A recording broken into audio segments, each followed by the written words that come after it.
O trabalho adoece.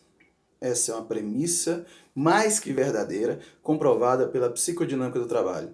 Vou explicar o que é psicodinâmica do trabalho. É a visão psicanalítica das mudanças e impactos na cognição do indivíduo a partir das organizações do trabalho. Então, essa linha teórica comprovou, já há mais de 50 anos, que o trabalho adoece. E adoece não doenças específicas do mundo do trabalho, mas pode causar qualquer doença psicossomática. Por que disso? Simples. Todas as mudanças que ocorreram até agora, todas as evoluções do mundo do trabalho, demandaram mudanças cognitivas e comportamentais muito grandes e impactantes, fazendo com que o indivíduo tivesse, então, que modificar todo o repertório de representação mental e esquema mental para se adaptar a esse trabalho.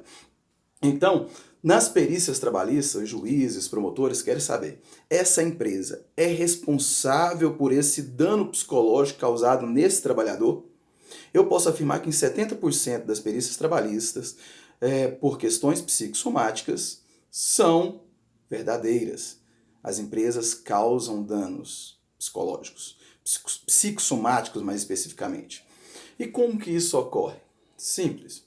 É, o nível de estresse das tarefas exigidas, o nível de cobrança, as artimanhas que o indivíduo tem que fazer para alcançar as metas, objetivos, resultados, para não perder o emprego, para conseguir ser sempre o preferido para aquela função, ainda mais num momento como esse, que nós estamos num momento de desemprego, a qual o dono do negócio o tempo todo ameaça, que é uma forma de assédio moral, e é uma ameaça real, porque se você não alcançar a meta, tem várias pessoas no mercado de trabalho, hoje são 12 milhões e 500, que podem suprir, aí, substituir a sua mão de obra. Todavia, o que não está explícito é o sofrimento vivenciado de cada função e de cada grupo de função, como que eles constroem uma estratégia cognitiva para lidar com esse sofrimento, com esse excesso de demanda, com esse excesso de estresse, com essas ansiedades cotidianas. Por isso não é raro você encontrar nos noticiários pessoas surtando, tendo padrões de comportamento totalmente desviantes do seu comportamento normal, que assusta a sociedade. E por que ocorre só com alguns? Eu diria que normal é o indivíduo que surta. Como diria Dejurs, normal não é o indivíduo que trabalha 35 anos da sua vida, esperando ser feliz na aposentadoria, fazendo a mesma coisa todos os dias. Normal é o indivíduo que adoece, que o corpo fala assim: não, meu filho, vamos rever isso aí, que isso não está bom. Isso está gerando sofrimento para você. Entendeu? Então, a psicodinâmica do trabalho vai analisar os nexos causais daquela psicopatologia causada pelo trabalho. E para isso há 5 campos de análise. Primeira, condições de trabalho. Mas lembrando que nós não vamos analisar aonde o trabalho é realizado, mas sim as condições ambientais, a qual o indivíduo tem que se adaptar para poder conseguir a produtividade. Quem analisa o ambiente em si, a estrutura física, aí são ergonomistas, engenheiros, nós queremos ver o impacto dessa condição física na psique para que ele consiga realizar o trabalho. Condição de trabalho é o primeiro campo de análise da psicodinâmica do trabalho. Segundo campo de análise, organização do trabalho. A forma que cada indivíduo tem que organizar o seu trabalho para poder realizá-lo. Vou dar um exemplo. Bem, você tem vários motoristas numa empresa de ônibus. Porém, aí você tem motoristas de 1,80, 1,60.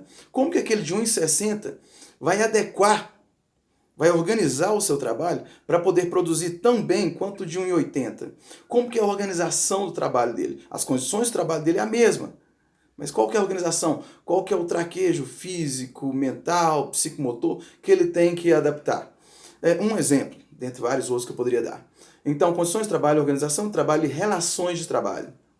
Relações de trabalho é o terceiro quesito que nós analisamos para ver o nexo causal. Quais seriam as relações de trabalho? As relações horizontais com os companheiros, colegas de trabalho, de reconhecimento, de igualdade, de equidade, ou seja, todos recebendo covalente à sua produtividade, não tendo ganhos diferenciados.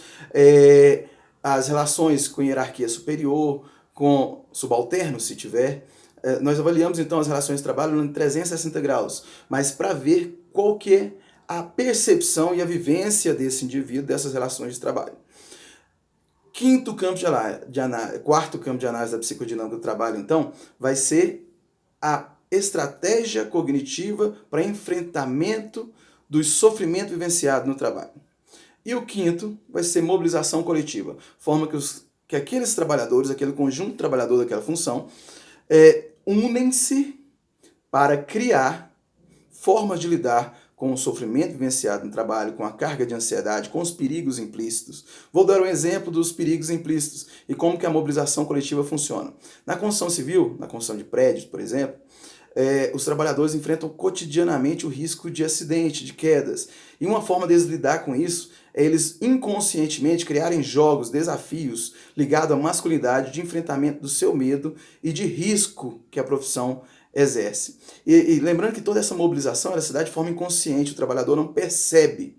E aí o indivíduo que não se adapta a essa mobilização coletiva, ele acaba adoecendo e tendo que buscar uma outra adequação, uma outra função, porque nessa ele não vai conseguir se adaptar. Então essas 5 opções ou campos de análise são os campos que a psicodinâmica vai buscar as causalidades do adoecimento psicossomático daquele trabalhador.